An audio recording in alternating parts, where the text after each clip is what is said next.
Afternoon everyone.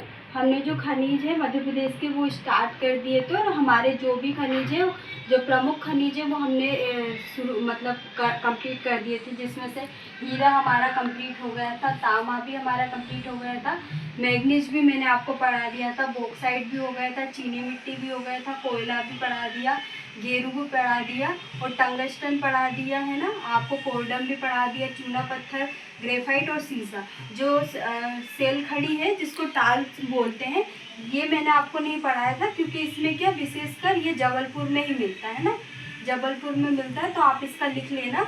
जो cell खड़ी है वो कहाँ पे, जबलपुर में मिलता है ना।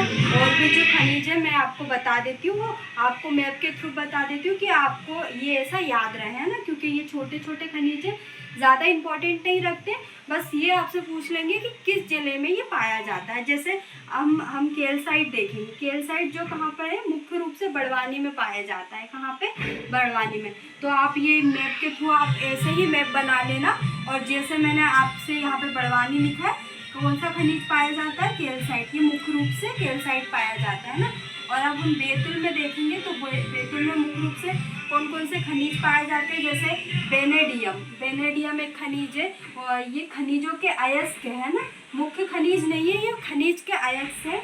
वेनेडियम खनिज पाया जाता है ना, प्लेटिनियम खनिज पाया जाता है ना, और थर्ड कौन सा, पैलेडियम खनिज पाया जाता है, और मुख्य रूप से टिन का उत्पादन किया जाता है ना। और विशेषकर आपको मैं भारत के परिप्रेक्ष्य में भी बता देती हूँ, जो भारत के परिप्रेक्ष्य में ना टिन का उत्पादन एकमात्र कहाँ पे, छत्तीसगढ़ में किया जाता है ना, छत्तीसगढ़ में किया जाता है एकमात्र। मध्य प्रदेश में तो ये इसका कहाँ पे, बैतूल में होता है, पर भारत में इसका सबसे ज़्यादा उत्पादन कहाँ पे होता है, छत्तीसगढ़ में होता है ना। अब हम छिंदवाड़ा देख लेते हैं, छिंदवाड़ा में कौन कौन से प्रमुख खनिज पाए जाते हैं। तो फेल्सपार ये मैंने आपको पढ़ा भी दिया था इन डिटेल इसका, है ना। और छतरपुर में देखेंगे तो छतरपुर में कौन कौन से खनिज पाए जाते हैं, हम ये देख लेते हैं। तो जिप्सम पाया जाता है, जो कि मुख्य खनिज है, ये आपसे एग्जाम में पूछ लिया जाता है कि जिप्सम कहाँ पे पाया जाता है, मुख्य रूप से उसका उत्पादन कहाँ पे होता है, तो छतरपुर में होता है ना। और फायरोफिलाइट कहाँ पे, ये भी छतरपुर में पाया जाता है। पाइटी लाइट, ये पाइटी लाइट भी कहाँ पे, छतरपुर में पाया जाता है ना। अब रीवा के अंतर्गत हम देखेंगे, रीवा के अंतर्गत कौन सा खनिज पाया जाता है, क्वाइट से ये खनिज पाया जाता है रीवा के अंतर्गत, है ना। और अब हम इसके सीधी का देखेंगे, तो सीधी में कौन से खनिज पाए जाते हैं, सीधी में मुख्य रूप से निकेल, ये आपसे निकेल है वो आपसे पूछ लिया जाता है कि कौन सा खनिज पाया जाता है, क्योंकि ये बहुत इंपॉर्टेंट है। और सोना भी मुख्य रूप से कहाँ पे, सीधी में पाया जाता है। ये भी एग्जाम में पूछा हुआ क्वेश्चन है कि सोने का उत्पादन मध्य प्रदेश में कहाँ पे किया जाता है, तो कहाँ पे, सीधी में किया जाता है ना। और बेराइट, इसका भी सर्वाधिक उत्पादन कहाँ पे, सीधी में ही होता है ना। ये मैं जो आपको जो एक जिले के अंतर्गत जो खनिज है उसका बता रही हूँ मैं आपको। बाकी ये सारे खनिज मैंने आपको बता दिए है ना। रॉक फास्फेट भी हो गया था हमारा, संगमरमर रह गए था ना, तो संगमरमर का भी हम अच्छे से पढ़ लेते हैं, आप इसको अच्छे से लिख लेना। मैंने आपको बस पॉइंट वाइज बताया। जैसे जो संगमरमर है वो कायांतरित सेल में पाया जाता है, कौन सी, जो कि सबसे नवीन चट्टान है, कायांतरित सेल, तीन सेल है, एक आग्नेय है, अपसादी है और कायांतरित। तो जो संगमरमर संगमरमर खनिज है वो कहाँ पे, कायांतरित सेल में पाया जाता है। और इसको क्या बोलते हैं, कैल्शियम कार्बोनेट भी बोलते हैं। किसको, संगमरमर को कैल्शियम कार्बोनेट बोलते हैं। इसका अगर हम सूत्र देखेंगे तो CaCO3 इसका सूत्र होता है कैल्शियम कार्बोनेट का। और मुख्य रूप से जो सफ़ेद संगमरमर है वो कहाँ पर पाया जाता है, जबलपुर में। तो आपसे ये क्वेश्चन कर सकते हैं कि सफ़ेद संगमरमर कहाँ पे पाया जाता है, तो जबलपुर में। और अगर आपसे पूछे कि हरा संगमरमर कहाँ पे पाया जाता है, तो ग्वालियर में। सफ़ेद कहाँ पे, जबलपुर में, और हरा संगमरमर कहाँ पे पाया जाता है, ग्वालियर में, है ना। अब हम खनिज के अंतर्गत कुछ फैक्चुअल चीज़ें देख लेते हैं, क्योंकि MPPSC हो गया, MPSI हो गया, पटवारी हो गए, और अदर जो भी एग्ज़ाम होते हैं रेलवे के, RRB के, है ना, इसमें क्या फैक्चुअल चीज़ें ज़्यादा पूछ लेते हैं, फैक्चुअल डाटा, है ना। जैसे कि मध्य प्रदेश राज्य खनिज निगम की स्थापना कब हुई थी, मध्य प्रदेश राज्य खनिज निगम की स्थापना 19 जनवरी 1962 को क्या हुई थी, राज्य खनिज निगम की स्थापना हुई थी, है ना, मध्य प्रदेश। और इसका मुख्यालय कहाँ पर है, भोपाल। ये क्या है, मध्य प्रदेश की राजधानी है ना। मध्य प्रदेश की राजधानी में जो ज़्यादातर मुख्यालय है वो मध्य प्रदेश की राजधानी भोपाल में ही है। बाकी जो भी मुख्यालय मैं आपको एक अदर क्लास में अच्छे से बता दूंगी सभी मुख्यालय, ताकि आपको अच्छे से याद रहे ना। और खनिज नीति कब बनी थी? प्रथम खनिज नीति, जैसे आपसे पूछ सकते हैं कि प्रथम खनिज नीति कब बनी थी, तो 1995 में प्रथम खनिज नीति बनी थी। और नवीन और वर्तमान खनिज नीति भी आपसे पूछ सकते हैं कि नवीन और वर्तमान खनिज नीति कब बनी, तो ये 7 सितंबर 2010 को नवीन या वर्तमान खनिज नीति बनी। कब? 7 सितंबर 2010 को, है ना।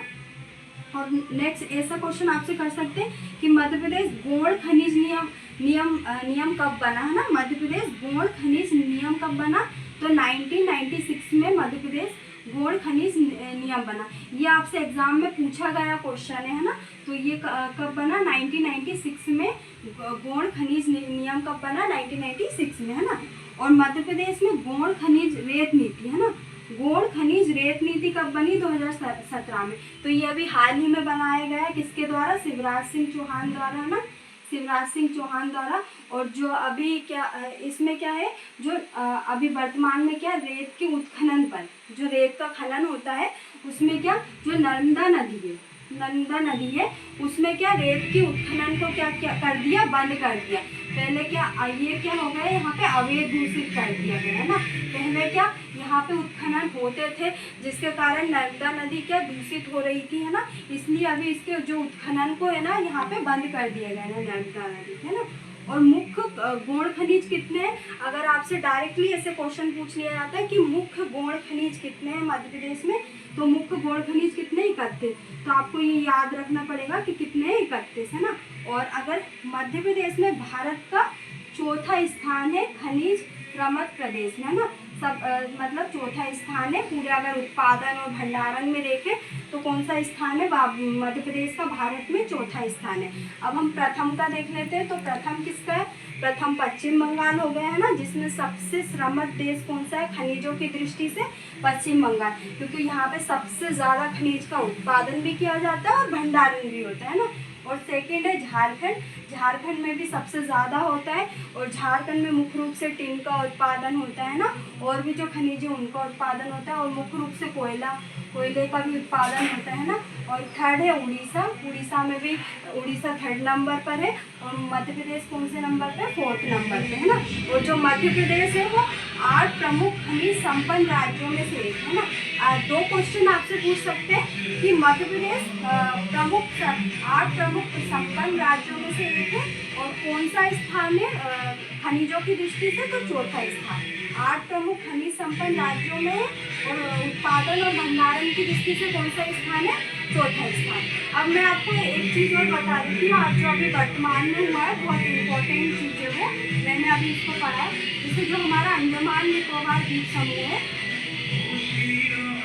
मैं आपको जो क्लास के एंड में है ना, मैं आपको जो अभी करंट में बस एक पॉइंट बताऊंगी, बाकी ये जो बहुत इम्पोर्टेंट है वो बता दूंगी।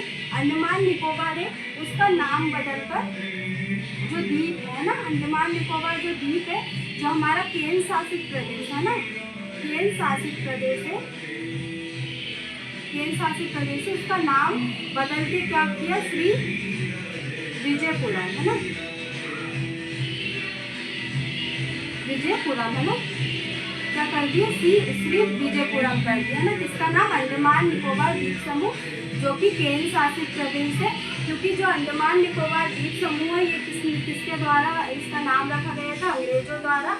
तो हम जो हमारी पहले की जो पद्धति है उसको हम सब बदलना चाहते हैं, और इसलिए जो प्रधानमंत्री मोदी जी ने उन्होंने क्या श्री विजयपुरम इसका नाम कर दिया अंडमान निकोबार द्वीप समूह का, है ना।